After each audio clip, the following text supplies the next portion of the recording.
আমার দোকানে আইটেম আছে হচ্ছে মিনিকেট চালের রাইস থাকে, আর হচ্ছে একটা ডাল থাকে, আর ভাজা একটা থাকে। আজকে যেরকম ছোলার ডালের বড়া হয়েছিল, তারপরে বেগুন ভাজা হয়েছে, আর বিনস আলু ভাজা হয়েছে। আমার দোকানে স্পেশাল আলু চোখা হয়েছে, আর মাছের মাথা পুঁই শাক বেগুন দিয়ে একটা চচ্চড়ি টাইপের হয়েছে। আর মাছ ডিম এগুলো থাকে। কিন্তু আমার যে চিকেনটা হয় ওটা হান্ডি চিকেন, একদম মাটির হাঁড়ির মধ্যে প্রিপারেশনটা হয়।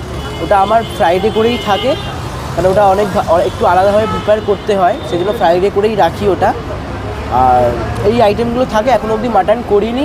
মানুষ যদি রেকমেন্ড করেন মাটন খাওয়ার জন্য, আর পরবর্তী সময়ে চেষ্টা করব মানুষকে মাটন খাওয়ানোর জন্য। সবজি ভাত 30 টাকা থেকে স্টার্টিং, এবার সবজি ভাতে ডিম ভাত 40 টাকা, মাছ ভাত 50 টাকা।